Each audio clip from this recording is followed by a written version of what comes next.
As we do every single week on the Inside Kradle, we go deeper into the hottest topics in the world of wrestling. And this week, there is a lot. We have a new WWE champion, a veteran, a beloved veteran of the WWE. We are talking to a certified legend of wrestling with Gail Kim on this week's episode, plus WWE's response to all these big AEW moves, and maybe even some bigger AEW moves. Cryptic teases from WWE wrestlers who are possibly available to jump to another organization. Yeah, we're getting into all of it this week on the Inside Kradle. Watch out, watch out, watch out, watch out! Watch out. What's up, everybody? I'm Kellam. That is Rick Ucchino, Sportskeeda Wrestling's Inside Kradle. A little bit more of a longer form show. We go deep, showing off your Bengals gear, aren't you? It is, Kev. Big week. Oh, Chicago, Cincinnati. It's on. How you Are feel? we doing a wager? Because I don't want to bet on my Bears right now. I know who your quarterback is. No, you don't want to bet on them. Yeah, I know who my quarterback should be. so that's a whole other conversation. That's a different podcast. So we got a lot to cover here. We have a lot to cover, and if you guys are enjoying the show, if you haven't done already, go ahead and hit the like button. Go ahead and subscribe. Join us. We are recorded, but don't worry, we're still falling into the comments and all these different things here. Gail Kim will be with us to talk about Knockouts Knockdown, the big all-women show coming to Impact Plus from Impact Wrestling. Sounds like some great things. We get some scoops out of her too. We were kind of like pressing for some things. We got to find out some things, so it'll be coming up. You never know what happens if you ask the questions. If you poke the bear a little bit, you never know what you might get. Yeah. We got some nuggets. I know you love this. I love this. It's probably one of the best episodes of SmackDown. Had an incredible episode this past Friday. Madison Square Garden, WWE highest ratings since January. Biggest gate they've ever had at Madison Square Garden, which no one can really look over since that's Madison Square Garden, and that's a huge arena and a special place for them. And then Monday, WWE continues a lot of big things, and Big E gets on Twitter and says, I have the money in the bank. I intend to cash it in tonight. And yes, I intend to do that. Now, this just sounds like Swerve City. We've been conditioned to Swerves. He's going to try to cash in. Something's not going to happen. He comes out at the beginning of Raw. I'm going to cash it in. Look at this. I'm in between Lashley and Orton, and you two are going to have a match tonight. But guess what? I'm still going to cash in. And there's going to be a swerve, right? It's a 3-hour show. There's got to be a swerve. And we get to the end of the night, and Lashley and Orton have a hell of a match. They beat the snot out of each other, Rick. They sure as hell did. And Lashley wins. With some shenanigans at the end, some outside interference and such. But Big E comes out. He cashes in. Bruised and battered Lashley goes with him for a few minutes. Yeah, wounded Lashley. Lashley actually hurt himself while taking out Orton and Riddle in a post-match beatdown. So he's limping. He's got the knee injury there. They do the one thing that I thought I hated at that moment, but I thinking back on it, it was absolutely brilliant. Big E runs down. The crowd's going nuts. He's getting ready to cash in. What do? They go to a commercial break. Doesn't that just let the wind out of the sails right there, going to a commercial break? But at the same time, it was brilliant because it was 10:54, 10:55-ish when they went to that commercial break. Immediately, everybody's on social media going, oh, my God, Big E's about to cash in. Oh, you're texting your friends. Oh, my God, you got to turn on Monday Night Raw. Big E's you know what? It worked. It worked. What was the most watched quarter hour of the show? It would be the main event with Big E cashing in Money in the Bank. I think that drew 1.8 million viewers for an overall show that did about 1.6. It dropped significantly going up against Monday Night Football at the end. But it peaked at the end because Big E is a damn draw, and everybody wanted to watch that man finally get his damn flowers. And he did. He hits the big ending, the biggest ending of his career on Bobby Lashley. He pins him 1, 2, 3 in the middle of the ring. The crowd's going nuts. Kofi and Woods sprint down to the ring faster than they've ever run in their damn lives to celebrate with their brother in the middle of the ring. And it was it was a special moment for guys, for Big E, obviously, but for people like myself and yourself and all the fans of Big E who have been screaming for what seems like 5-10 years now that this guy, if given the opportunity, is a main event level guy. You just got to give him the ball and let him run with it. it's so damn good to finally see that man get the ball. So damn good to finally see him get the ball. And I hope he gets to run with it for a very, very long time.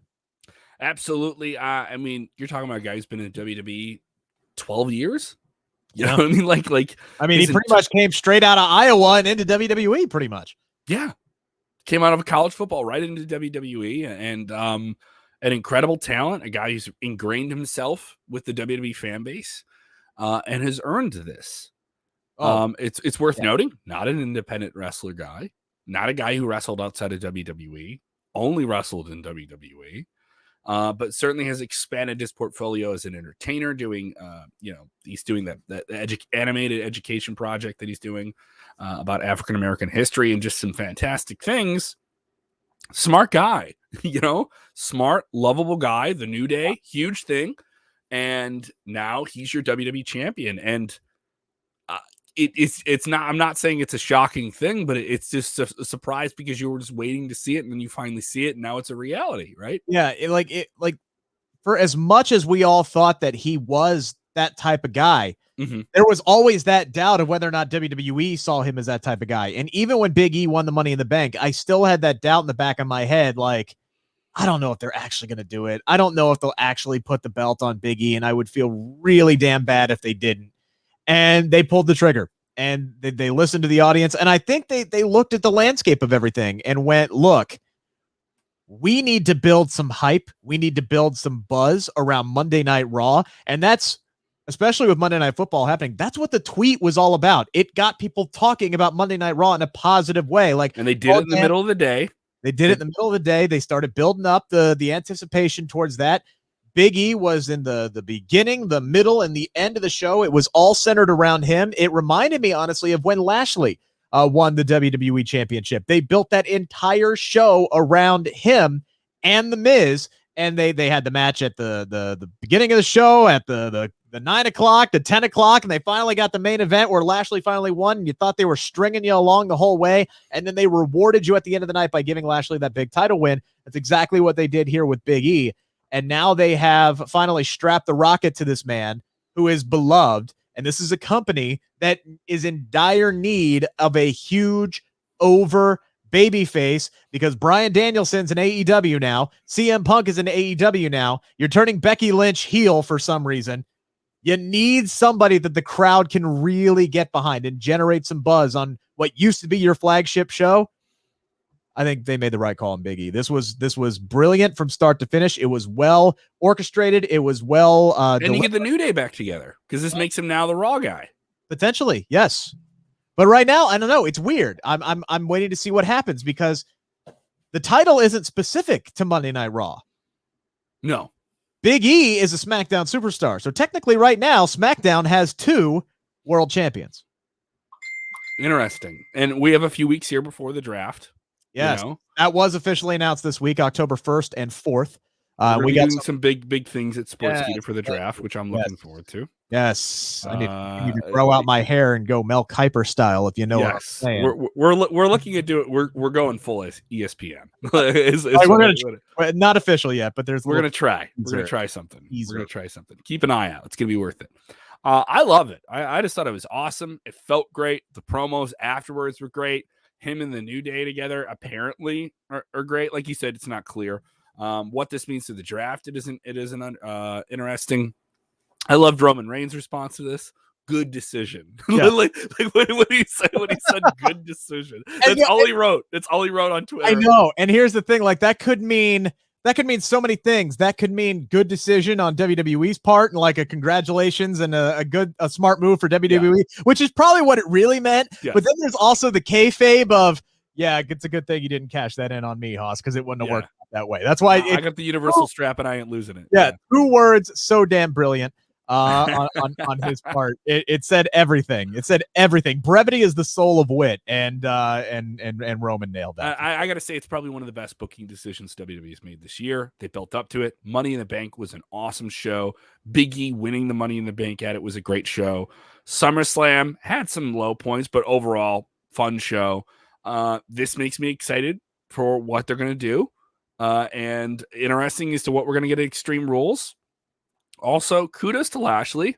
Kudos to Orton. Yes. They were a big part of making this a huge moment. Kudos to Lashley for the WWE Championship run that he had. Yeah. I mean, almost 200 days as the champ. It was dominant. It was fantastic. I mean, that outside of maybe Roman Reigns, I don't think anybody has been more protected than Bobby Lashley over the last year. The guy has won 2 championships, but lost 2 championships and was pretty much protected in both ways that he dropped the title. So obviously WWE still thinks very highly of him. I wouldn't be surprised now, like he's not the champ anymore. I think there's a chance he will get the title again one day, but not right away. I don't want this to be like an Edge situation where he gets the belt and then he drops it, after a month. I want Big E to have a nice long reign. So I would continue to book Bobby Lashley incredibly strong, and hopefully we get that Lashley Lesnar match that we all really, really want. But I wouldn't be surprised if he changed brands. And there could be a lot of shakeup, a big shakeup going on at the draft this year. I think the draft every year is going to be a bigger shakeup because you spread these talents out. You have more exposure to this talent, I think, with social media, with people being able to watch the shows whenever they want. People forget that too, is you can watch the shows whenever you want. You're obviously you want to know when it airs live what's going on, and that's what NBC and Fox are paying for.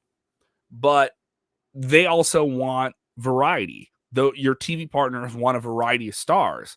So when they did those jokingly those past 2 years now under 2 different networks that they're on, of the 2 different war rooms and the people that want it and this network wants, I didn't mind that. It was kind of hokey and goofy. I loved it. But it makes sense going into the draft here to change your champions, because it makes it a little bit more interesting as to where that championship is going to go. Does that mean Roman Reigns goes over to Raw? Does that mean Big E stays on SmackDown? Is he still on SmackDown? We don't know. We'll find out on Friday. Yeah, I would assume right now he's still going to be on SmackDown. And the thing is, and this is something I can see him on both. I can see him on both. I can see him on both. I would reunite the New Day at this point, to be completely honest. Before we shift away from that, I do want to say, now that Kofi, right, has been a WWE champion, and I think he should get another run at it again. Big E has now had his moment. He is a world champion. At some point, someday, and I will, as much energy as I put into Big E, I am going to continue to put that energy into Xavier Woods. I want that man to get his damn moment. And I don't just mean the King of the Ring, and I know that means the world to him, but Xavier Woods, for my money, is one of the most talented and simultaneously underrated talents in the entire wrestling industry. I want that man to have his own world title run one day. I don't care if it lasts 2 days, 3 days. That man needs to have that strap around his waist. I don't care if it's a WWE title, the Universal title, but he is just as good as the other 2 members of the New Day. This is a Hall of Fame level faction. I want Xavier to get his moment, and I hope he does get this moment. The draft is going to be really, really interesting. And I'm sitting here and I'm wondering, okay, because Roman Reigns, if they set it up like they normally do, it's going to be the 3-2 model, right? Raw gets 3 picks, SmackDown gets 2 picks per round, and Raw always gets the number 1 pick. Well, right now, the number 1 pick, slam dunk, is Roman Reigns. So that makes me think he's going to go over to Monday Night Raw, because there's no conceivable way that they could pass him up for a second year in a row. Last year, they picked Drew McIntyre over Roman Reigns, and I'm sorry, that was just a bad choice, and that's not a knock on Drew. It's just Roman Reigns was the best thing in wrestling at the time, and they just passed him up for no damn reason. If Finn Balor happens to be the Universal Champion, though, come draft time, that gives you an excuse not to take He's got this title match as the Demon against Reigns and Extreme Rules in a few weeks. Undefeated as the Demon. I think he's going to find a way to walk away with the Universal Championship. So that might be their way of keeping Roman Reigns on SmackDown, is if Finn Balor's the guy and Raw has the first pick, they're going to choose the Universal Champion. Depending on the groups and everything, there's going to be a lot of different, there's probably going to be some different rules. We're waiting to see those come out. I'm looking forward to those rules coming out so I can start mock drafting, baby. But there's a lot of things that are going to be up in the air, and it's going to be interesting to see how they play out. Well, this isn't just one thing that WWE is doing. Big E winning the title. Yep. SmackDown's a big night at Madison Square Garden with a lot of fun things like Brock Lesnar staying in the mix, the Demon returning. All right. Big things with Becky Lynch's character, NXT changing. I could complain. Not about anything that we saw on SmackDown, but what we didn't see on SmackDown, the incredibly tone-deaf decision to pull the women's match from that show. I could spend 12 hours on that alone. All I'm going to say is do better. You have a stacked SmackDown women's division, and they haven't had a match in 2 weeks on your A show. So please do better than what you have been doing. I will say this much. You know, it was really easy for them to cut that match while at the same time keeping Trae Young on the show. And I understand why Trae Young is there. And I don't have a problem with Trae Young being there. In fact, I loved that NBA villain in New York. Yeah. I loved that segment. I absolutely got a great pop. Got a great pop. I loved it. It made sense. It worked Sami Zayn into there, who we'll talk about here in a few minutes. Loved everything about it. Don't have a problem with it being on the show. 100% understand it being on the show. But the thing is, had those two matches been reversed on the card, had they prioritized putting the women on in hour number 1, I guarantee you they would have found time to put that 10-man tag match on the second hour. There is no way they're cutting Trae Young from the show. That's my biggest gripe, is they would have found a way to put an NBA superstar on the show.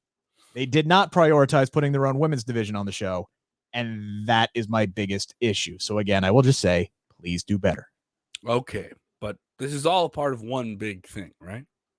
I was at All Out, seismic night for All Elite Wrestling, game changer. If ever there was a doubt that they were competition with WWE, you could say they are. You know, NXT got off Wednesday nights. The competition was too much. They want to preserve the NXT brand, not have to worry about going head-to-head with someone, and it proved to be a better idea for NXT. And it proved probably to be a better idea for AEW as well in the long run here. So now AEW is full on competition. They got Punk. They got Danielson jumping over there and Adam Cole in the same night. They got Ruby Soho. They got a lot of hot hands. They have a lot of money. This is not just TNA with some slight, electric company funding them or something like that. No shot at Panda Energy or anything like that. No, this is a real player now. And WWE's response to AEW we've seen in the last week or so. This is a deeper dive topic for us to get into.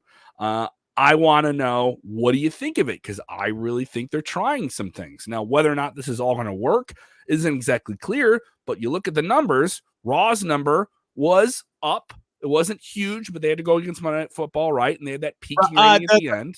It was actually down it was down a little bit for Monday Night Raw, but its highest point was up, and that's where Big E won the title, and that's why they did what they did. SmackDown had their biggest number since January, one of the biggest shows they've had in a long, long time in New York City. Brock Lesnar, all these big things, right? Trae Young showing up, all that stuff. All right. Then you get this title change on Monday. Then you get NXT 2.0. They're going to run Madison. They're going to run New York City again in November. All right. So they're going to play in the markets they know they can hit in. Right. And they're going to do some big things. And then we have, not too far away, we're talking Rumble and we're talking Mania and all these different things that are in the WWE cycle that people anticipate annually anyway. What do you think of the response that WWE's had so far to AEW? Good. This is exactly what they needed to do. And this is exactly what I hoped that they would do. I would hope that the company line would be, we're not too worried about this. But at the, it's the company line is one thing. Right. It's the duck on water thing, right? Yeah. On the surface, calm, cool, and collected. Underneath the surface, those little legs are churning a mile a minute. All right. That's what I wanted out of WWE. They can sit there and they can put out all the company lines of, it's not that big of a deal that we lost out on Punk. It's not that big of a deal that we lost out on Bryan Danielson. Bullshit. It absolutely is. And it is. And you need to do something, which is why they hotshotted Big E the WWE Championship, which is why they built that entire show around him and put that title on him 2 weeks before a pay-per-view on a seemingly random Monday Night Raw in September. Is it random? It's the beginning of Monday Night Football. Right, but yes, exactly. That's why it's not random. But to, the casual fan or to the wrestling fan or for people who don't give a crap about football, it seems like a random time to do it.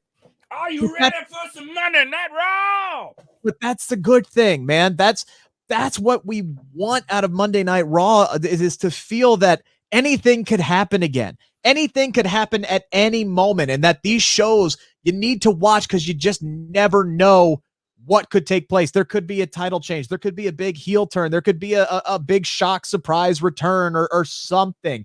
something to get the audience to tune in every week because the shows are consistently good. There are stakes. There are major superstars there. There's buzz around the show. That's what WWE has been missing for the better part of 2 years when it comes to Monday Night Raw. You have that over on SmackDown because they've actually put time and effort and personnel into SmackDown. They brought back Cena, Edge, Lesnar, and Lynch and put them all on SmackDown. So you can't argue which one is the A show. So I'm happy to see them start to put some time and effort and personnel and big moments into Monday Night Raw.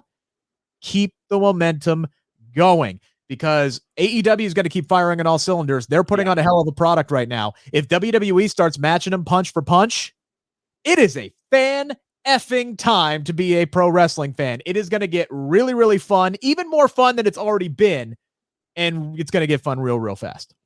There's a lot of different things they're doing, and I like the fresh take, a fresher take, and we're going to have the draft too. So the draft is going to change a lot of different things. I do think the draft is going to be interesting. I think they're going to try and do some big things in the draft. The draft, though, is exciting in terms of its build up to. It's nice for the week-to-week fans. In process, it could be some kind of slightly underwhelming television in terms of just reveals, right? Right. And that gets kind of redundant. But I do think it is something the week-to-week fans care about. I do think it's something that even if you're an AEW loyalist, you're going to care about. Because you're going to want to say that your guys are beating their guys, right? And that's the whole appeal. My issue, and I've said this to you for a long, long time, and I saw this on Dynamite last night. Christian Cage gets out there, says Adam Cole, hey, we're going to have this 6-man at Grand Slam. And what does he do? He's got to bring up the Wednesday Night Wars. He's got to bring up that you were at WWE Developmental. I got to do, mind you, Cage said, wants to do something provocative and interesting, right? I get it. You don't want to say, if you're just cutting a promo on television, that's all you're doing. You're not having a match. You want your promos to matter. You and I have been around wrestlers. Hey, if you're not on the show and you're just getting a promo, you want a promo that really gets you in there and really moves. Right. You want to make an impact. You want people to talk about you. Yeah. If the response to the response is this, just do your show. You know what I mean? Your response should be your show.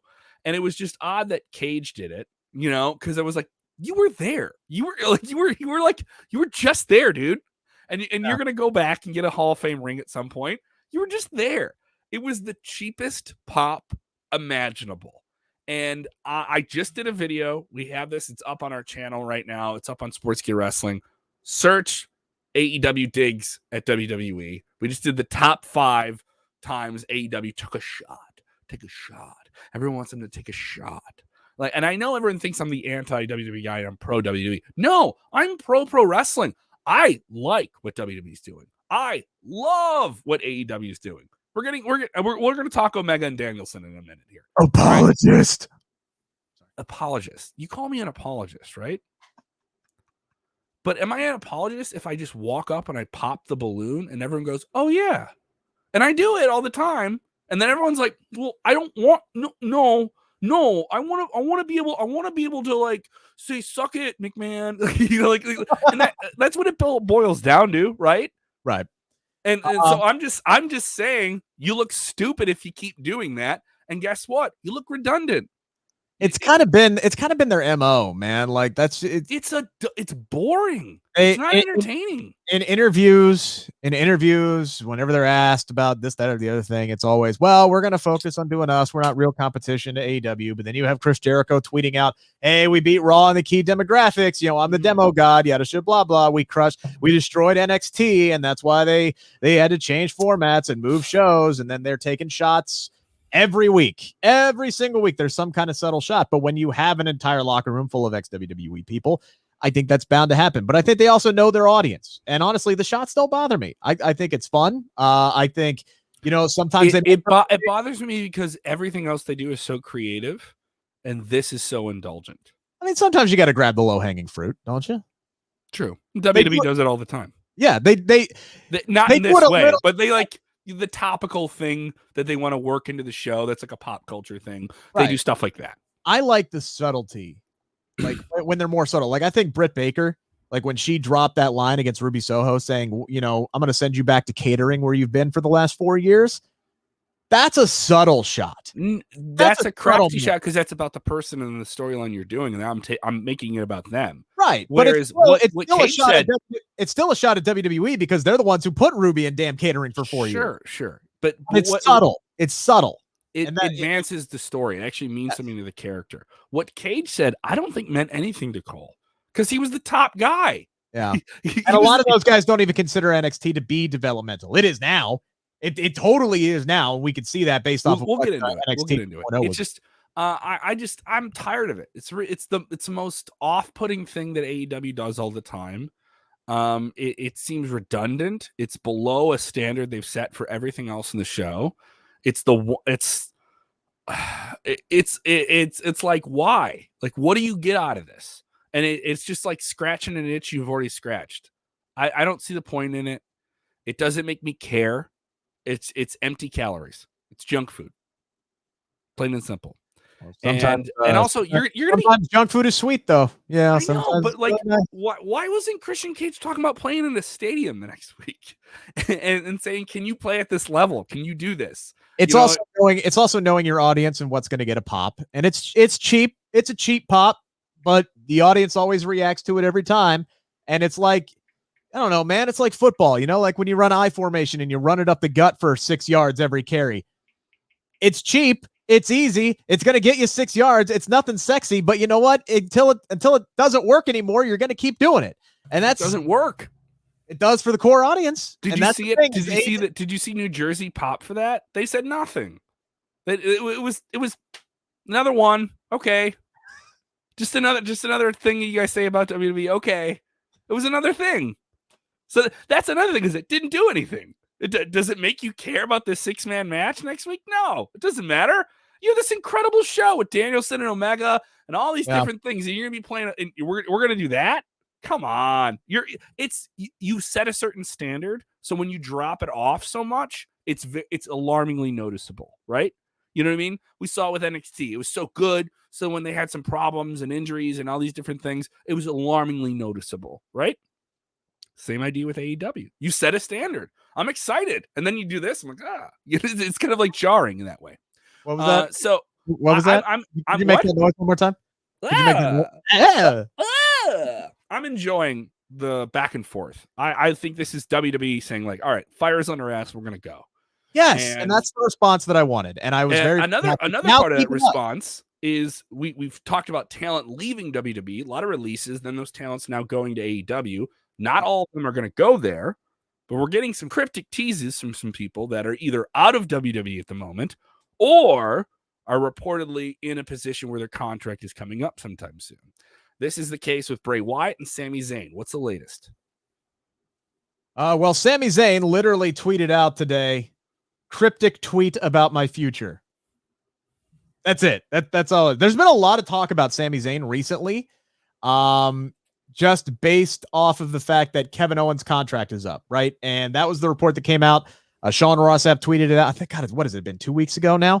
That Kevin Owens' contract is up in January. And then there were subsequent reports that says there are some in WWE who believe he's leaving come January. Not that he's going to AEW or anything like that, but just that he's set to depart the company in January. And then, very interesting, he wasn't on SmackDown last week. So that did not go unnoticed after all those reports came out. They had a reported match, but they cut it for time with some other things. So was not lost on me there. So you have Kevin Owens come out, and immediately everybody's like, oh my God. Well, if Kevin Owens is leaving, that means Sami Zayn's gonna go, right? Because they're best friends and they do everything together. And we're gonna get El Generico, and we're gonna get Kevin Steen back, and everything's gonna be great.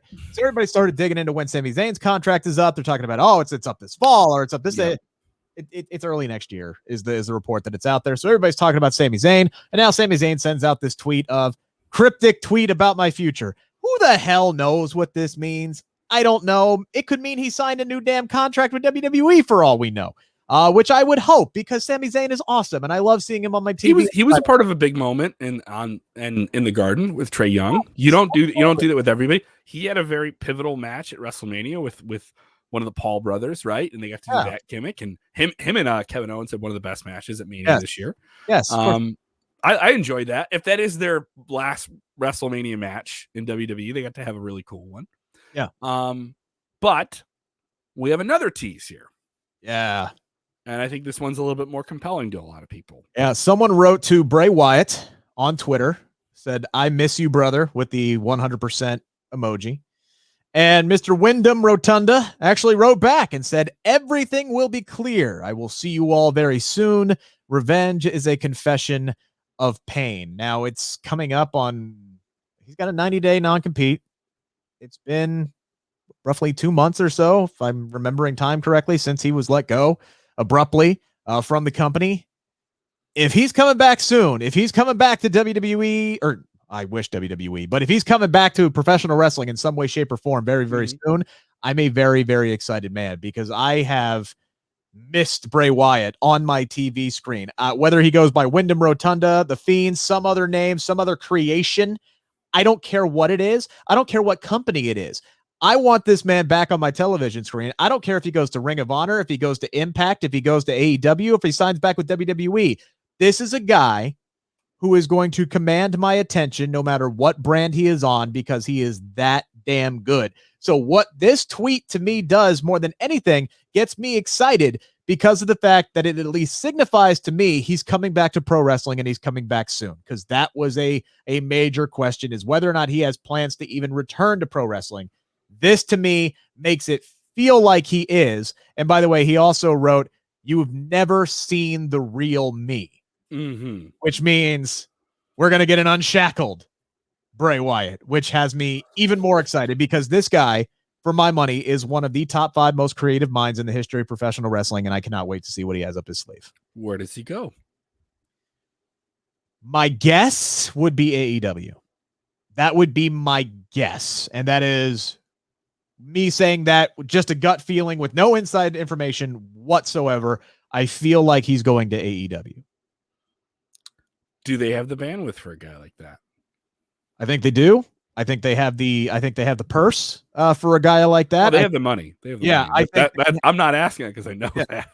I think they have, with everyone they brought in, they got the money. Yeah, I think they have the fan base for Bray Wyatt. I think he would instantly come in and be one of their biggest stars. And yes, I know it's a big fish to add to an already crowded pond, but at the same time, if you got a guy like that who's available, who wants to come work for you, you're going to find a way to get him in there. You're going to find a way. Somebody's going to get bumped back. You might see a guy like a Darby Allin or a Jungle Boy. Few people might have to take a back seat. It might have to be Chris Jericho. It might have to be Cody Rhodes, which, by the way, how effing great was it seeing Rosario Dawson on AEW programming last night? My goodness. Stop it. You don't know what you're doing to me. I have never been more jealous of Aleister Black in all of my damn life than when Rosario Dawson just jumped on his back. Simple stuff. Also, she got to be physical. In the face 10 times, and I would say, "Thank you, may I have 10 more." There was simple stuff. You know what I mean? And she was, all right, let's go. you could tell that she was pumped, dude. She is that, like, and I don't mean this in a derogatory way. She is that bitch, man. She does not, she does not give an F. She is a bad ass bitch. And I say that in the best way possible. I love her to death. Yeah. I didn't know this was something that I wanted or needed in my life, but I want to see Rosario Dawson wrestle. I do. I just do. She's a total badass. I love her. I love her in everything that she does. I want to see her in a wrestling ring. Yeah. Getting back to Bray Wyatt. Sorry. Side note. I do think he could go to Impact and have a lot of time on television there, right? And I think he would be, if he went to Impact, he'd just take over the show. It'd be his show. That's a thing. A reason why I think he'd be more accommodating there. I'll be crazy. I think if he went to New Japan, it'd be insane. And he could do the spectacle of him as like the new Muda, like the great Muda, in terms of like a supernatural character and big production and a Tokyo Dome entrance and all those things. And all the things with Bray, really, I'm not saying that the matches don't matter. The matches are not as important as the vignette, the entrance, the promos, the character, the costume, which appeals a lot to casual wrestling fans. I'm not saying that a guy like that wouldn't play in AEW. You could do more things with him in the ring for sure, and you'd have to, because All Elite Wrestling is still very much what happens in the ring is paramount. Right. They are a pro wrestling company. They definitely lean more on the in-ring than WWE does. But that doesn't stop them from doing the Gaga. They like Gaga too. All right. Look at Aleister Black. Look at Aleister Black. Malachi Black. I said That's Aleister. All right. We're getting used to it. We adjust, right? Takes a while. I'm still proud I'm saying Bryan Danielson, rolling off the tongue nice and clean. I'm still glad I haven't that one up yet. I got that t-shirt that sold out super quick. I got that, by the way. Oh, did you? Nice. Yeah, it's coming in the mail. So I'm of the thought there's a lot of places he could go. And I was always of the thought, I was like, I don't know if you need to go to wrestling. Like, I always thought, like, get a TV show on Shudder or a streaming service and take that fan base and go somewhere with it and do something different. I also think him and the independents, I don't know what independents would have the budget for something like a Bray Wyatt, right? Yeah. But if he showed up at a PWG, like it would be like, whoa. And if he did the cult thing, but with no wall of creativity, of like no limits of what he can do in terms of violence, in terms of language, in terms of all those different things. Him in a GCW would be crazy, right? So I'm putting those things out there. And I do think the obvious go to AEW thing, I'm not saying that isn't fun. Once again, this isn't me taking shots at AEW. It's just like, I don't think everybody needs to go there. Like, what good is that? That's why I wouldn't hate the idea. Now, again, it would cost a lot of money, and I don't know if Impact has this. But we've already seen the rumors that AEW does, and they could put him on Impact and have him, do something like that. Right. And look, there's already the reports that Braun Strowman is Impact bound. Like, he's going to be there imminently. Like, there's that. I would love to see some kind of reformed version of the Wyatt family in Impact. I think. Oh yeah. A lot. Eric the Red over there. Yeah. Get Redbeard over there because he's fine. Get Bray Wyatt. Get Braun Strowman. Have them on Impact, and then with the Forbidden Door open. I mean, hell, man, we see the Good Brothers on every episode of Dynamite, it seems. So I mean, it's like you could have them be their home on Impact and then still utilize them on AEW every once in a while, because these companies work so well with one another. So I don't know if Impact has the money for that. I don't know if that's an option. I don't know if that's something these guys would be interested in. I personally would love to see it. If I'm picking, though, where I want Bray Wyatt to go and where I want Bray Wyatt to show up, I want his ass back in WWE, to be completely honest with you. What if he does? I would love crazier. Hey, crazier things have happened. I think it would be WWE realizing they made a terrible mistake. Sure. And I would hope that would mean that if he came back, there would be certain concessions that would have been made on the part of WWE creative, and we would get the full form of Bray Wyatt that he's always wanted to give us. And I would be happy for that. Either way, we are going to get that full form of Bray Wyatt that we've never actually seen, no matter where he shows up. So that makes Rick a very, very excited boy. I'm on board. I'm so happy you're on board. I'm on board. I'm more on board for him going back to WWE just because I think they can do the production right. I'm not saying AEW can't, but they've proven they could film stuff for him and make stuff really, really cool. Right. Yeah. And if I had my choice, I would hope it would be WWE. I'd have him back in WWE. But him right back in the mix, right around Halloween, because that would be when he can come back. Would be crazy. And him right back in the mix before Survivor Series, which is sort of like, I don't want to say like a dead time, but like that time in December when everyone's just kind of like, we want the Rumble, like where everyone's just kind of like waiting. He'd be a really solid kick in the ass. And I think he's also a guy you don't have to have out there a whole lot. And I do think it was part of the reason why maybe the release happened was we don't know if we're getting this guy at 100%. We don't use him all the time, and he's only now and then. And he's a modern day Undertaker in that regard, right? So what are we actually going to do here? Is there another thing we can do with them? I'll be crazy. You want me to pitch something crazy? You want to get crazy? Everyone's say that. We'll talk NXT here in a minute. NXT's developmental, right? I would have him on NXT. I would have him take it over. I would have him be the guy. I would have him form a whole new cult in NXT. I do think that is crazy, only because of what we saw out of NXT 2.0 this week. Which was too colorful. Too many colors, Rick. It was big, it was bright, it was bold, and for better or worse, it is very, very clear that WWE is going to throw a ton of shit against the wall and see what sticks. There were a lot of things that happened this week that you're sitting there going, oh, that's interesting. Oh, that's weird. Okay, that doesn't really work. And you're going to get a lot of that. And it's okay because you know what? The cream will rise to the top. The new stars will emerge. And they threw a lot of new faces at us, a lot of names that we've already forgotten that we're going to have to be reminded of who they are again next week. I forgot who that, Chicago gangster guy was. Tony D'Angelo. Yeah. What was it? Tony D'Angelo. Yeah, Tony D'Angelo. All right. So I like that vignette. Related to WrestleZone's Dominic D'Angelo. I didn't know his brother was in WWE. Congratulations, Dominic, to you, my friend over there. Yeah. There you go. Yeah. Is that, legitimately? No. Oh, okay. Sometimes I can't tell when you're being sarcastic. No. But I like that. But man, there's one guy whose name that we're not gonna forget. And that's Mr. Braun Breaker. Braun Breaker. Yeah. Rex Steiner, Braun Breaker. Yeah. They can't call him Steiner. We can't call him Steiner. He is the son of Rick Steiner, the nephew of obviously Scott Steiner, Big Papa Pump. Sounds just like Big Papa Pump, by the way.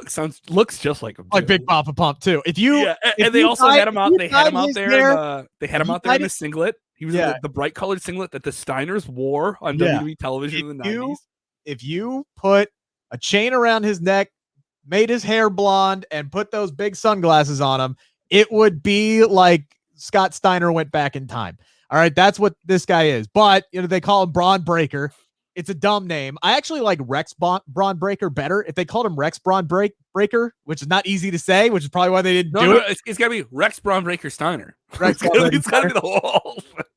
I like Rex Braun Breaker. It's a licensing issue as to why they're not calling him Steiner. It's still weird that they can't even call him a second generation. Like that's the edict. It's like I don't know. You got to pretend like he's not a Steiner. I don't get that. I think because they don't want to have these guys live up to those expectations built in, and so they don't want to pin that on the guy right away, and maybe bring it up later on when the guy's already built up a little bit and he's got legs underneath him. It's so weird though because Randy Orton made a career off of being I'm not saying I'm okay with it. I'm just saying what I think the logic is behind it. You know what I mean? Call him Steiner.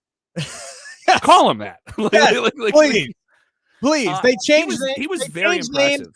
They change names all the damn time when they come up to the main roster. So please, yes, change his name back to Rex Steiner when he gets back up to the main roster. I'm not saying he's a made guy, but in one night they made you care about this guy. They made you really, really care about him. Almost to the point where I heard more people talking about him than Tommaso Ciampa, who won that title back last night. I know, which made me extremely, extremely happy about that. It's going to be because it was kind of clear they're starting to change over right there, but the old guard is still there. You got Ciampa, who's still there. You got Gargano there. Yeah, you still got Gargano there at least until the end of the year. His contract is up at the end of the year. Not saying he's gonna, go anywhere, but his contract is coming up soon. So is Candice LeRae's as well, early next year. But you still have Pete Dunne there. You still have Kyle O'Reilly there. But Pete Dunne, everybody thought he would be the one who wins that matchup on Wednesday because, on Tuesday because he just signed that new contract extension. Nope, they don't go that route. They take Kyle O'Reilly out of the match and they put another guy's who is the big dude. The huge dude that they put into the match. I can't even remember his name. Like I said, there were a lot of names that were thrown out that I can't remember. Josh Briggs? No, that was part of the tag team, but the big guy. Von Wagner. Yeah, Von Wagner. Yes, thank you. Von Wagner. They throw him in. Kale Bloom was his name. Yeah, you think maybe they're going to put the belt on him. No, they go with Tommaso Ciampa, and that was something that made me really, really happy, and I'm waiting to see that story progress. And again, I want that Lord of the Rings story. I want that Gollum story. I want that gold to turn him back into the Blackheart. My precious storyline. I want a fresh face coming at a corrupted Tommaso Ciampa is interesting. Yes, and then at the end of the show, you get that. What do you think of the new set? What do you think of the new set? I know a lot of people hated it. Some people loved it. I'm on the side of I think anything that looks fresh and makes the ring pop, it really made the visuals of it pop. I thought it was different. It looked better. Our very own Jose was there. He sent us videos of it and pictures and stuff. He said he really liked it. a lot of people are watching and saying, wow, you can actually see the fans now. The Capitol Wrestling Center was kind of dark. It was supposed to feel like an underground vibe. I know they were going for that. This is illuminated. This is fresh. Some people thought it was too studio wrestling. I'm of the thought it's studio wrestling. Yes, and build on a completely controlled space that you can use. And every time they did a wide shot, you could see the ceiling and there was like a flurry of color. Some people thought it was too much. They'll settle into what they want to it. But when you can play with it that much, like you did with the Thunderdome, do it. You know what I mean? Like, do it and get the most out of it. I liked it. I liked it a lot. It definitely gave me In Living Color vibes. But no, I saw you tweet that. But I know In Living Color. In Living Color. Anyway, yes, fantastic show. We're showing our age here. But let me tell you something. Anyway, no, I did like the presentation of it. I liked the look. I always thought NXT was too dark, too dank. It tried to make it look too like independent house show type a feel to it, which, you know, some people loved. And those are the people who hate the colors and they hate the production ramp of it and they hate everything that's going to be changed about NXT. I'm willing to give it a shot. This was one of the most watched episodes of NXT, so clearly it worked. Clearly people were intrigued by it. You're talking up like 20%. 20% more viewers week to week. Yeah. And that was promotion for weeks and weeks on end on Raw and SmackDown about what was going to go on. And the promotion was simply just colors, graphics, new logo, September 14th. Yep. You know, and the simplicity of it worked. And also, you knew we were getting a new champion, so you knew you're getting something inclusive. If you're a sports entertainment casual fan, you got this wedding, which was also incredibly entertaining because it was a wedding that actually happened, and they did the swerve, but not do the swerve, which was clever. I'm intrigued. I'm not saying NXT is a bright future. Dexter actually spoke 2 words this week. That was amazing. The pop when he just said, Do it was so simple and so well done. When he pulled off the coat and he's like just basically threatening to murder anybody who objects to this wedding was so damn good. Yeah, that was definitely for the sports entertainment crowd for sure. But there's a nice mix there, man. They brought up a lot of new talent. Been done so well, and that's been done not with Raw or SmackDown guys. It's been done with NXT guys. In Indy and in Dexter and Gargano really ran with playing a supporting role in that. Yeah. And doing some really fun, like everything you wanted out of like Lana and Miro and Bobby Lashley and that whole, will they or won't they break up divorce angle they did on Raw. All of this angle was that, and it was funny and entertaining and enjoyable. Yeah. And lighthearted. The same time too. Yeah. And now you still have the old guard there. You still have the Garganos. You still have the Kyle O'Reillys. You still have Tommaso Ciampa. You've introduced a lot of young talent that you obviously think very, very highly of, including Mr. Braun Breaker. The Creed brothers, as I like to call them, the O'Doyles of WWE. There's a lot to like there, man. And this is what we're going to get from now on. And it's going to be interesting to see who does rise from the top, because make no mistake about it. The reason why they're doing this, the reason why they're getting all these fresh faces on TV, especially guys like Braun Breaker, these are Vince's guys. These are the people that Vince wants to groom and bring up to the main roster, because he let go a lot of his main roster and he knows he's got to build up the next generation. And this is the start of that. NXT 2.0 was absolutely the start of that on Tuesday. We'll see who makes it and who doesn't. Now let's get the show back out on the road. That's what I say. You're going to start doing this stuff. Get it back out on the road. I love that. And also play controlled spaces, play theaters and stuff like that. Do something different, and do production things that are different. That was a Bruce Pritchard thing. He talked about, like, I want to see wrestling in non-traditional spaces. Saw AEW do this recently. They're going to do it at Arthur Ashe and stuff like that. WWE should do that, and I think NXT is a spot where they can do it as well. Let's get into AEW Grand Slam. This is coming up next week. By the time you consume this show you may be listening to this before this happens. This will be the biggest show in AEW's history. They'll have 22,000 plus in New York City, the largest media market in the world. They just played New York, New Jersey, relatively the same market last night, and did well at the Prudential Center. Thought it was a fun show. Didn't think it was a great show. Thought it was a fun show. It was a filler show. Yeah. There was fun stuff on it, but it felt like a filler show. It felt like there were a lot of things that they may have wanted to do that were really, really big at this show that they're holding. It's all, folks, it's all about peaks and valleys, right? You just came off All Out. You had to have that big show in Cincinnati because it was the fallout from All Out. And then you're doing this, the Grand Slam at Arthur Ashe. So it's like, okay, we need to have a valley. We need to have a lull. We're not going to phone it in. I'm not saying they phoned it in, but there wasn't, a whole lot of meat. Not a lot of wrestling, a lot of angles, a lot of promos, a lot of scenes, end with an angle, big angle. Everything big on the show did involve a match, it was all promos, a lot of promos. So I agree with that, but you're building to this huge show. So next week we're getting a lot of different things that they tied up a lot of the undercard on this show. But there is one huge selling point on this show. You will get CM Punk wrestling his first match on television. That'll be taped for Rampage. So you get 2 hours of Rampage, 2 hours of Dynamite, which I think is a great idea. Midnight, going from 8 to midnight on a Friday night. And you're gonna put that on after. Is it going to be on after SmackDown? They're going to do 2 hours right after SmackDown. So that's a tough sell. It's a tough sell, but it's 20,000. The CM Punk's on that card. He's going to be on Rampage. They put that big 6-man tag match on Rampage. So you're getting Adam Cole and CM Punk. It's going to be very interesting to see what those ratings are. But the match they really made, you know what's going to happen though. The spoilers are going to come out for Rampage. So that's the hard part though, because you're going to tape it on Wednesday, right? In front of 20. Excuse me, you're going to tape it on Wednesday in front of 22,000 people, right? Yeah. And you're going to have that all out there. And AEW's audience is a very internet-driven audience, right? So I don't know. I do think that is an issue. You're talking about a big show where the spoilers are out 2 days in advance. So that's rough. It's rough, But people are going to tune in. That was rough for SmackDown for a long time because they would tape it on a Tuesday. They would come out on a Friday. Absolutely kill them. Because all you have to do is take one glance at the results and go, all right, nothing really big that I want to see. Or if it was really interesting, you'd be like, oh, okay. I do think that they can ride it out, but they are going to do this thing with Rampage where they tape it, sometimes do it live, tape it. This is something, you got to do that. You got to do all of it at one place. You got 22,000 fans in one place. Get as much out of it as you can. Milk the berry, right? Yeah, absolutely. Totally get it. For me, though, the match that sells this is Bryan Danielson's first match in AEW. He is next to CM Punk, their biggest acquisition. Now, he's right up there with Jericho in terms of like the top guys have gotten to jump from WWE. And you're getting a dream match. You're getting a dream match. Yeah. Bryan Danielson is WWE's bout machine. He has a big match, one-on-one. He has the best match on the show. That is irrefutable, undeniable, bankable. He has been bankable for WWE in that regard.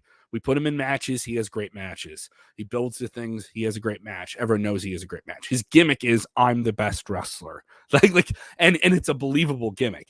Then you're talking about Kenny Omega, who is certainly doing a lot more character work to lean on different injuries he's having. And he has now the Elite, and he's very, very outrageous, but he's still the bout machine. And Danielson cuts this promo on him saying, I thought I was coming to deal with you, not this piece of shit. Piece of shit. Piece of shit. Yeah, they really like saying shit a lot. That is one thing that I love. That is one thing I love about AEW is they'll cuss and they just don't care. And they don't try to bleep it out either. I mean, it's cable. It doesn't really matter. But I mean, you had the audience for WWE swearing on SmackDown last week, and they bleeped it for like a solid 10 seconds. I'm like, guys, that's network TV though. That's different. I know. I get it. Come on, man. You and I are on radio. We know what we can get away with. We know. Hey, at this hour of the day, we can do this. I know what morning radio bit I can do and what late night radio bit I can do. I get it. I understand it. But at the same time, man, it's not like WWE is going to get in trouble for what the crowd says. And we missed 8 seconds of a promo. It's like, just let it ride. I like that AEW can let it ride. I don't care. I thought the promo was good. I thought it was the highlight of the show. I thought it was nice to see Danielson fire up here and get mad and say, hey, I came here for real competition, and you're running around with this guy in a pink suit. You're not. Where's Kenny Omega?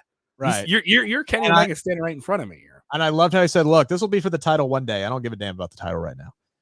And that's another thing I like about AEW is like they're not giving Bryan Danielson a shot in his first match. He's getting Kenny Omega. That's it. I loved him going up to Kenny and saying everything you said. And I loved Kenny. You don't have enough time though. You don't have enough time to have him beat somebody and get a title shot. But we can do a match. We can definitely do a match. We can do a match. And I loved Kenny's response to where he went from happy-go-lucky, I'm the best in the world, and this, that, and the other thing. And then he's like, Oh, you little mother MFer. You did not just call it. You want it, you got it. Like he went, it's like all the jokes just faded away, and he went into that serious mode, and he was like, all right, let's go, MFer. Let's go. Next week, you, me, in New York. I don't think this is too early at all for this match. I'm excited for it. This was the match everybody wanted. You think they do this match and then we get a title match on the pay-per-view in November? Possibly. Depends on what the finish is. I think this does give an opening. My worry is they muck this up with the Elite and they have too many people get involved. Gang wars. Probably. Christian and Jungle Boy and yeah. Like the thing is, like Danielson is the quintessential one-on-one main event tear it down guy, right? Yeah. And if the thing they think is more compelling is to, hey, let's get everybody out there, like is like that. If they don't have a clean finish in mind that works for both Daniel and Omega, then they shouldn't do this match. My worry is I don't know if they can, because you still want to maybe protect Omega dropping that belt and do it on pay-per-view, which is fine. That makes complete sense. But this is the biggest show you've ever done. They've changed their title on television before. This isn't a title match, but they've done big matches and big losses, and they've had feuds end on TV because they have so much, television. They don't have the WWE model where they have a pay-per-view every month. No, we have a pay-per-view every quarter. I think they could do a relatively clean finish here. I'm not saying that means Danielson wins either, by the way. You know what? Yeah, that's the other thing. Is like it's all too predictable for Bryan to win this match, right? Because the title's not on the line. So it's like, oh well, they're gonna have Bryan win, clearly. Maybe they don't. Maybe this is, an ambush. Maybe this is a setup for something bigger. Maybe this is a setup for the return of Hangman Adam Page that everybody has seemingly forgot about. This is a guy who asked for some time off, needed some time off for personal reasons, and he took that time off, which is why Christian Cage got the match at All Out instead of Hangman Adam Page. I still think this is the ultimate conclusion. If they did an angle where it looked like Bryan's about to win the match and then the entire Elite swarm the ring and they are just beating the hell out of Daniel Bryan and taking him down, and all of a sudden Hangman's music hits, you get that big ass fucking crowd in New York, 22,000 screaming. Hangman bounces off the ropes and hits the buckshot lariat and clears the entire ring. And you end the night with Bryan Danielson and Hangman Adam Page standing back to back, fighting off the Elite. That's how I'd do it. I wouldn't do no gang wars. Here comes Christian and here comes Jungle Boy and Luchasaurus. We've seen that. If you're gonna go, they did that at All Out. Yeah, if you're gonna do shenanigans, shenanigans. If you're gonna do shenanigans, shenanigans. Who said shenanigans? I said shenanigans. If you're gonna do shenanigans, one more of you boys back there says shenanigans. So I swear to God, I'll pistol whip every last one of you. Hey, Farva. But if what's that place we like to go to where we get wings by the mall? Oh, you mean shenanigans? With all the goofy shit on the walls? You mean shenanigans? Oh, anyway. Yeah. Super Troopers, baby. Showing our age again. If they're gonna do shenanigans, it better be to set up Hangman Adam Page's return. I think that would be the only acceptable thing to do. And then you can revisit, Danielson and Omega down the line. Because if Danielson gets his butt whooped by the Elite, he can turn into Frankie Kazarian at that point, and that just ties him up for the next few months. You effed up my match with Kenny Omega. Well, now I'm going to go kick Adam Cole's ass. Now I'm going to go kick, the Young Bucks ass. Now I'm going to kick the Good Brothers ass or whoever it is. And you just work his way through there. And then you can have Hangman beat Kenny Omega, I think, for the AEW title. Yeah, I agree, but it just seems messy. It still seems messy. You know what I mean? Like my thing is, you get Danielson, give people what they're paying for, and what they're paying for is Omega versus Danielson. If you give them half of that, it could put a bad taste in people's mouths. I mean, it was the same thing with Pac and Andrade, right? Like they had a hell of a match until, and then they mucked it up at the end with a bunch of different people around the ring. I'm sitting here and I'm like, really? You had Pac get knocked out by an iPad. Do you know how many times I get hit in the head with stuff that weighs more from an iPad from my kids that doesn't knock me out? Was it a loaded iPad? I mean, that would be the real thing. It could have been a gold-plated iPad and it wouldn't knock me unconscious. Well, I guess that's that old Memphis, Texas wrestling stuff. If I'm going to hit you with something, but what you don't know is there was a brick inside of it, right? That's how you work it. Oh boy. We have a great interview to get to here before we wrap up, and it is an absolute pleasure to speak with this person. An absolute pleasure. Let's get right into our interview with Gail Kim about the upcoming Knockouts Knockdown coming to Impact Plus.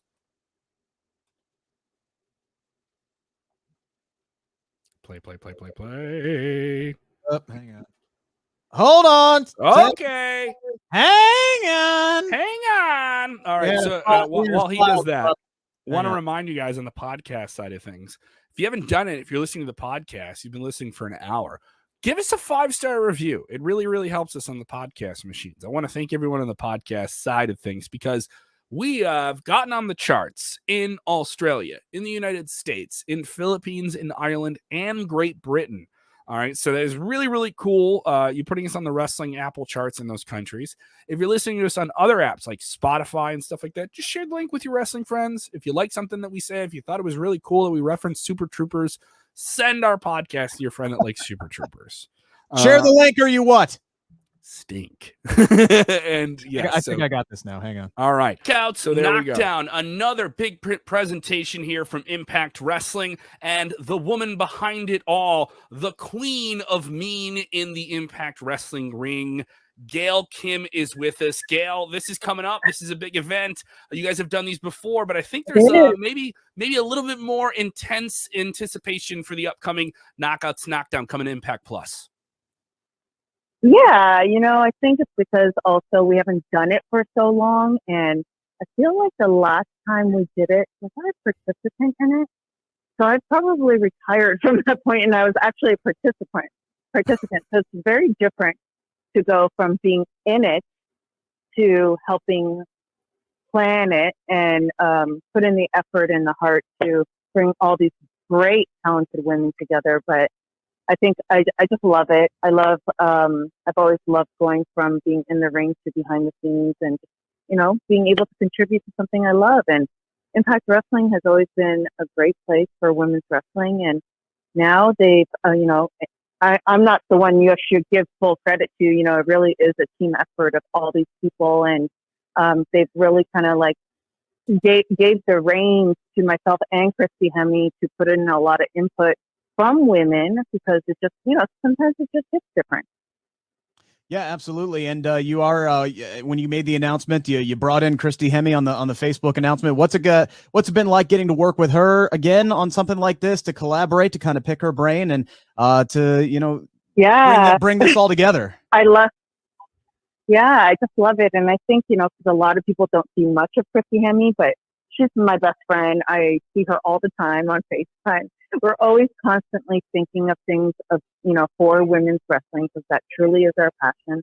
And, we discovered from working together from years ago, 10, 15 plus years ago, that we actually have different strengths in this business. And when we come together, it's kind of this yin and yang. She's so creative, loves all the storytelling parts of it. I love the wrestling part of it. And then when we come together, it just creates this, beautiful thing. And of course, having all these talented women that they're pretty much taking that ball and running with it and performing, and I just have the utmost confidence in them. Everyone's super excited because, believe it or not, most of the girls didn't even know it was happening until I announced it.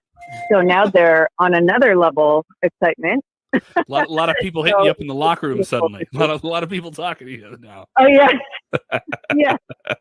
A lot of people did, but mostly they were all hitting me up because they loved the Daphne, that we were doing this for Daphne, who was a former knockout, who was the first girl to ever participate in a Monsters Ball, and obviously this tragedy, and to our wrestling community, and everyone cares so much.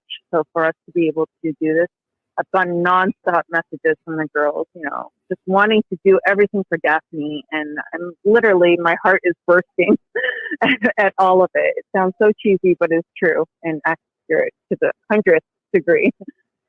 Yeah, when she was one of the ones that really kind of first brought me into wrestling. Like, I started watching in the late 90s, and man, this is something that I know hit everybody, incredibly hard. It's obviously still difficult to talk about, but it hit fans and wrestlers and everything. You saw the outpouring, and for this, for you guys to be able to honor her and put this match on, I know means a lot to everybody in the business, but to the fan base as well. And this is going to be a really special moment, I think. I think so too, and I really hope so. And just talking to a lot of the people who have been closer with her in the last couple of years, I literally was just texting with a bunch of them, and someone just commented to me, I'm saving that as a surprise, one of the talent that will be there, and they said, I just hope Daphne will be watching, and I know she will be that day, because I think she's going to be so happy that we did this for her. And we just want to celebrate Daphne most of all, and women's wrestling, and I think she would love to see that. Sorry about the That's okay. That's all right. Chris, this is all going down this weekend. You guys are going to be taping some big events at the Skyway Studios in Nashville. People can get their tickets and all the information through impactwrestling.com. These will be taped this Friday, Saturday, and all through the whole weekend. So you'll get a whole lot of this, and then of course this will all be presented in a few weeks on Impact Plus as well. So look forward to this. There's going to be some great things filming this. You're already teasing some surprises you can't even tell us about. You guys have announced... or is there somebody you do want to throw out there? You want to dangle the carrot, maybe break some news here on the Inside Kradle. Is there anybody you want to toss out? I'm not prepared for this. I was actually talking about dropping a little nugget of news, but I think we want to do it tomorrow. Okay. All right. Guys, stay tuned. Stay tuned to my social media, Impact Wrestling social media. And just like you said, get a ticket no matter what. From September 17th to the 19th, Skyway Studios, then you won't miss anything, right? And you'll be surprised. You'll see the surprises. You'll see all the things that we anticipated. It's going to be great. I do want to talk to you about this. Mercedes Martinez has been confirmed to be a participant in this. And obviously the nice thing about it is we know she's going to be there, but we don't know what she's going to be doing. And you have a lot of special elements kind of coming together. And I know obviously there's some elements there that just aren't locked in, so you can't announce it just yet. But Mercedes Martinez, you're talking about somebody, one of the highest ranking, one of the most respected veterans, one of the most world traveled wrestlers, has been in almost every major televised promotion in the world. And you guys are getting her for this special event. When you got that name, were you like, this is the real deal now? We really got something special because we have a new name coming in with the already stacked roster we have in the Knockouts. Yeah, I mean, I already love our Knockouts roster, but there's so many great women wrestling out there and wrestlers. And of course, Mercedes is a very respected veteran of this business. I mean, I think she's been wrestling longer than me, and I'm already retired, right? So I think that I'm so interested to see her face any one of our knockouts, to be honest. And, since you're asking what she's doing, I will drop a little nugget of surprise, and I will announce what she's doing there. Because we didn't announce, besides the Monsters Ball, we are going to have a number one contenders tournament for singles matches. For the number one contender to face the champion after Bound for Glory. And whoever wins that tournament, she will be a participant in that singles tournament. All right. Nice. There we go. Right. Really? Yeah. Well, there you go. You looked at a spoiler. Yeah. I'll take it. I'll take it. We really appreciate you dropping that little nugget in there. So we're looking forward to Mercedes Martinez and obviously all the other big surprises that you got pulled. I know you said you had so many surprises, and I know you can't wait. So I'm really looking forward. Let me turn you down just a little bit there so we don't get the airport announcement. But let's talk about the event as a whole, because this was such a wonderful surprise when you announced this. And of course, this is on the heels of NWA Empower and all the great work that Mickie James did with that. It was so great seeing you there, and I want to talk about your role on that in just a little bit. But this is the first Knockouts Knockdown since 2017. How did this all come about? How long has this been in the works? And, did the work with NWA Empower and all the great stuff that Mickie James did that kind of get the ball rolling on this a little bit? We did talk about it months ago. We honestly just didn't have a date set. But once Mickie announced that, of course, we're going to give our support and everything we got towards that. Because, that forbidden door has been opened for a while now. It just hasn't really been open for the women. And, when Mickie called me, and she already had the green light, with the actual date and event, you know, the location and everything. We're like, yeah, let's go, Guns of Fire. And I thought it was a huge success. I think this whole year has been amazing for women's wrestling. In my announcement, I said it's the year of women's wrestling, and I truly believe that. So I was just excited that Scott had mentioned a couple months ago that he wanted to bring it back. And I said, great, finally, it's been since 2017. So, I mean, it was kind of a coincidence that it kind of, the timing, we just waited, which is fine, absolutely fine, because, I mean, they're two very different events, I think, but just as special in their own regard. Because we have done it in the past, but we're kind of changing up the format, changing up the style. It will be an Impact Plus special, you know, but I loved being part of Empower, and of course you've seen Mickie James popping in and out of Impact, so maybe you might see her again this weekend. No tease there. Love it. Oh, maybe.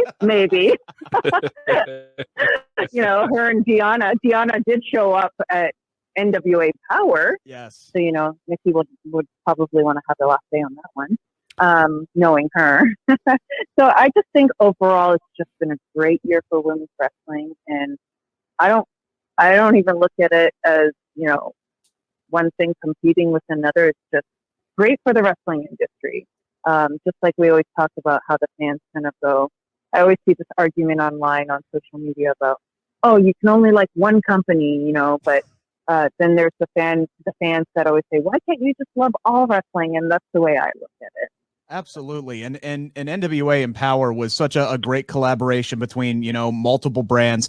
Impact was involved, AEW was involved, obviously NWA was involved, and it was such a great showcase of past, present, and future, including a great moment between yourself and Awesome Kong with the history that you two have. Kong coming down there and saying, look, she's done. This was her last moment in the ring. She wanted to be in the ring with you. Just kind of looking back on that moment, you know, what did that really mean to you? Oh my gosh. I mean, let's just put it this way. I never cry. And it's a running joke between my husband and I, because he said, you didn't even cry at our wedding. I mean, the only thing that makes you cry is wrestling, which even in wrestling is very rare for me to cry.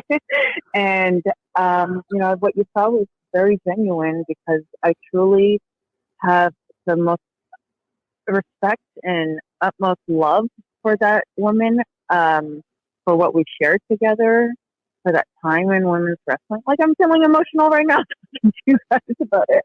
And I know she feels the same way. And for us to be able to have that moment together was kind of unexpected, I will tell you. So that's a little spoiler in the sense of, I didn't know she was going to say that was her last time in the ring. Oh, wow.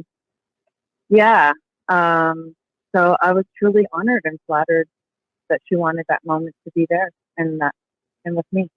And I just love her. I really do. And I love everything she's contributed to women's wrestling. And I think she'll never be ever replicated again. There will never be another Kong.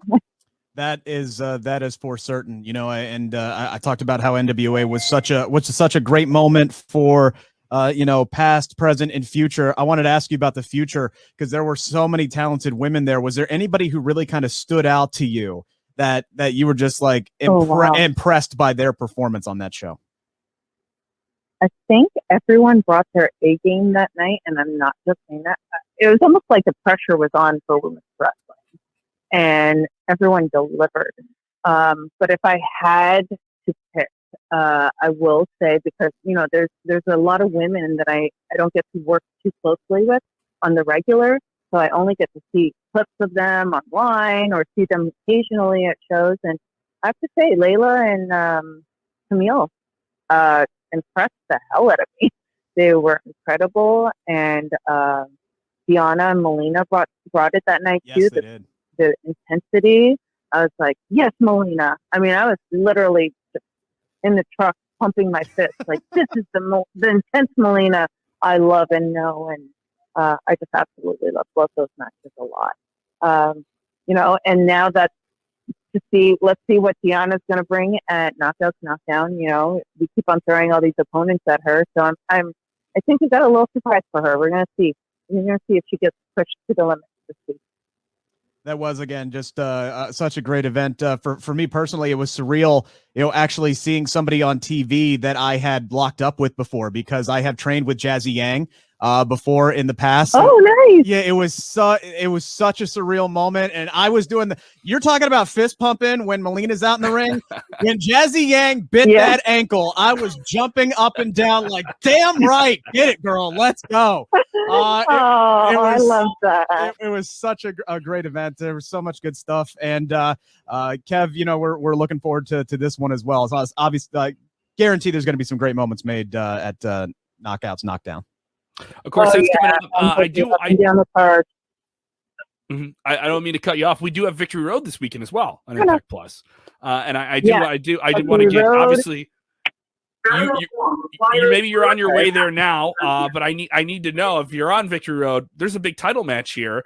This is no easy day at the office.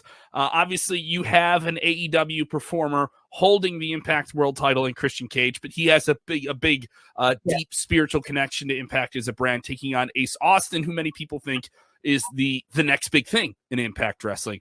Who do you got winning here? Ace Austin, Christian Cage coming up here at Victory Road. Oh boy, that's a tough one. I'm because Christian, I worked with Christian. I was very good friends with Christian for so long. And to me, I know he's at AEW right now, but I truly feel like he's just got that Impact Wrestling heart. I don't know what to say about that. And I will say, despite Ace being phenomenal and young and athletic as hell, Christian is just a master at what he does. I'm hoping for the underdog, which I would think is Ace right now. I'm going to give the slight edge to Christian on this one, but it's hard to choose. It's very hard to choose. You just never know when someone wants it really bad. I can tell you, Mr. Inevitable really, really wants this pretty bad, and he's a very poised man at the moment. And I think he's definitely he's definitely one of the strongest performers in all of Impact Wrestling right now. So for him to get this opportunity, I think he's so innovative. He's so impressive. He's definitely on his way to the top. So if that happens for him, I will be celebrating right alongside him. Lot to cover here. It's going to be a very, very busy weekend at the Skyway Studios this week, right? Oh, yeah. I'm super excited. For me, obviously, I'm always leaning towards the women's wrestling thing. So I'm first focused on that. First focus on the Knockouts Knockdown, because it's the first show that's going to kick off the whole weekend. So that's where my focus is right now. I think that's where the girls' focus is right now as well. And then, once you started off right, you just continue to go on that path. So we're ready. I have a question about this Forbidden Door you said that's been open for quite some time. And we brought up Christian Cage from AEW, and he's there. We have not seen too many women from AEW make their way into Skyway Studios, make their way into Impact Wrestling, or a little bit vice versa. When are we going to see that? When are we going to see Miss Deonna Purrazzo have this dream match with Britt Baker that everyone's been clamoring for? When are we going to get a scenario like that? Not saying that exact match, but when are we going to get a scenario like that? Yeah. I know that they want it, and I've been asked this question several times before, because a lot of people want to see that Forbidden Door open for the women, and I wanted to, the fans wanted to, I get it. I don't know, like I said, where the bosses are thinking in that regard. And I made this point in the last time that someone asked me this question. For example, Deonna, of course, would love to wrestle Britt. But at the same time, I said, Deonna said she's beaten everyone in the Knockouts division. I said, no, you actually haven't. You've beaten everyone you face, but there's so many other knockouts that I want to see her face before I see her kind of go through that Forbidden Door. It would be fun, and I think a nice little fresh, different thing that fans haven't seen before, and it'd be definitely interesting. But I kind of, of course, want to see some of these girls in the Knockouts get their chance to go for that Knockouts title as well. So I'm open to it. I think everybody wants it, but our Knockouts locker room, and even the AEW women's division, I mean, their rosters are pretty deep, and there's so many matchups within their own roster that I haven't even seen that I want to see first. But I get it. I get that people want, a curiosity of, facing one huge star against another huge star and who would win out of that. Yeah, I get that. But we'll see. Maybe it'll be the next step after the men have done it. All right. Interesting stuff. Knockouts Knockdown coming to Impact Plus in October. And of course, this weekend, Victory Road on the 18th. You can find out more all at impactwrestling.com. Gail, Kim, thank you so much for the time. And obviously, we got to keep an eye on your social media because you're going to be announcing some more things coming up here soon. Yeah. Keep an eye out tomorrow on Impact Wrestling social media, and I will announce it as well. Gail, this is an absolute pleasure. Always great to talk to you. Take care, and fantastic luck this weekend, too. Thank you. Thank you so much, guys. By the way, quick shout out to the airport that she was at for keeping the announcements few and far between. Yeah, we didn't get stung too bad by those. I liked it. It was a little good ambiance. Yeah, no, great call signal too. So that worked out really well as well. A fantastic reason to check out Impact Plus. I think Impact is bound for some big things. I think when they can get back out on the road, I think they can really move the needle and do some special stuff. I'm looking forward to the show. Yeah, but I think they've adapted really well. They've adapted really well to not have, having limited fans now and Skyway and like doing the studio wrestling thing. They've really settled into a good lane with that. Right. The show is going to be taped this weekend, but it's going to be airing on October the 9th, correct? Yes. And we did pry and prod and get the reveal that there will be a tournament and a number one contender will be created from this. So there will be advancements towards creating a new challenger for Deonna Purrazzo and her Impact Championship, and she will be defending the title on the show. So a lot to look forward to, especially if you're a fan of women's wrestling with Knockouts Knockdown coming in October. So look forward to that. A lot to look forward to as well on the channel. Every Monday night, Vince Russo, reviewing Monday Night Raw. Every Friday night, we have Dirty Dutch Mantel, avoiding hurricanes and fires inside of his house to get on air with us and cover Rampage and SmackDown with you guys. We do that live, and you can check those out on demand as well on our YouTube channel, on our Facebook Watch, and of course, in our podcast feed as well. Every Wednesday night, we cover NXT and AEW with the debrief with Jose and El Rico El Glorioso. So a lot to cover, and top story 5 days a week, Monday through Friday. We do the top story, which is just the big stories of the day. But InSide Kradle is all of those things mashed together. We're a casserole. We're an audio casserole. You could say we are the audio Chicago deep dish pizza, which means we're absolutely wonderful. I mean, you're just calling us a casserole, so let's call a spade here. Hey, there you are taking your cheap shots. Now, here's the illusion. I don't mind. We're an hour and a half in. Everyone thinks that everyone in Chicago eats deep dish pizza all the time. No, it's a special occasion. You don't eat steak every day. Maybe you eat a little bit of steak, right? But like going out and getting a deep dish pizza is something you do on occasion. That's special. You do that maybe at most maybe half a dozen times a year. But also the big thing about Chicago pizza is our thin crust, I think, is superior to New York City, where they talk about it all the time. So I don't like a pizza that I have to fold. You know what I mean? It's already made. Why are you folding it? Why am I doing half the work for you? Why do I need like? Yeah, why does somebody should just cut it up, put it in your mouth, and chew for you? You ass.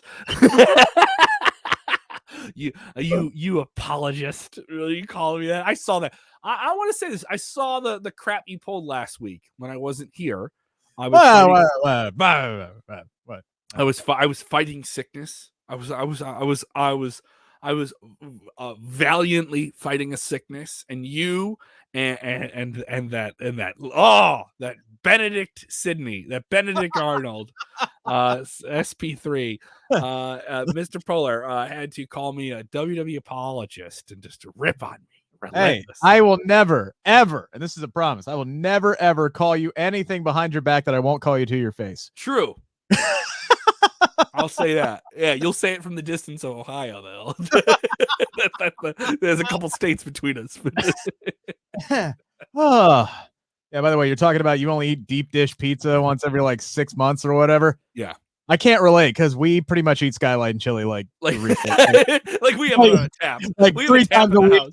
3 times a week. We have cans in the house. Like, yeah. There's a pipe. There's a pipe from Skyline Chili to your house. If I could sanitarily put it on tap, I would. Mom, the Skyline Chili tap's out.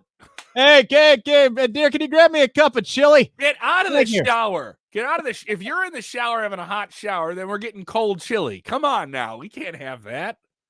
There we go. We've gone in a very weird non-wrestling territory here at the end of the show. You can follow Rick on the Twitter machine at Rick Ucchino. Check him out on WLW Radio as well. They can stream that as well. That's on the. You guys get that on a couple of the old iHeart Radio app. Yeah, we're on. Yeah, there. You can hear me on the radio as well on the X 1049 the X in Rockford, doing 90s proof at noon every weekday at noon Central Time on their middays, and you can catch me out mornings on 97.7 QLZ in Springfield. Both those available on the TuneIn app. All the links up on my Twitter as well at Kev Kellam. I will hopefully test negative soon for COVID-19 and be able to leave my house. That's why I wasn't here last week. I'm doing fine. I'm fine. There are a couple of people that know about this. Not everyone does, but I'm doing fine. I'll say this: get a vaccine, dude. If you get sick and you get COVID and you're vaccinated, you will have a very, very calm experience. And I was at no time scared at all.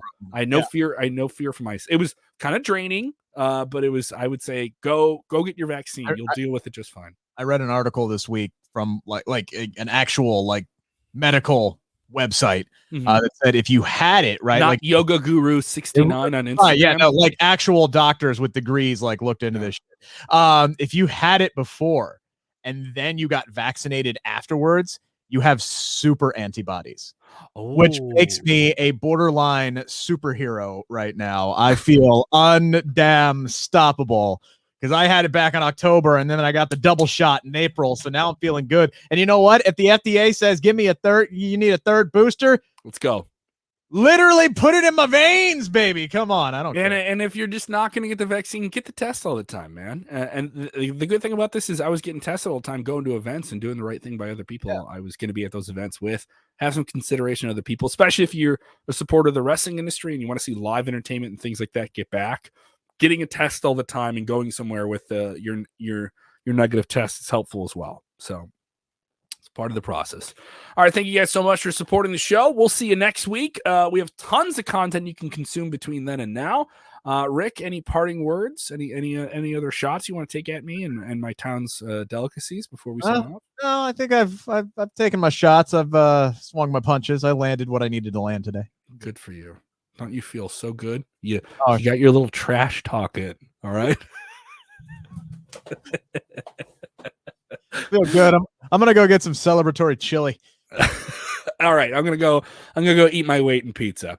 Thank you guys so much for supporting the show. This has been the Inside Kradle for this week. Don't forget to share the link or you stink. And remember, when watching wrestling, do the most important thing that you can do to support the channel, and that is share the link or you stink.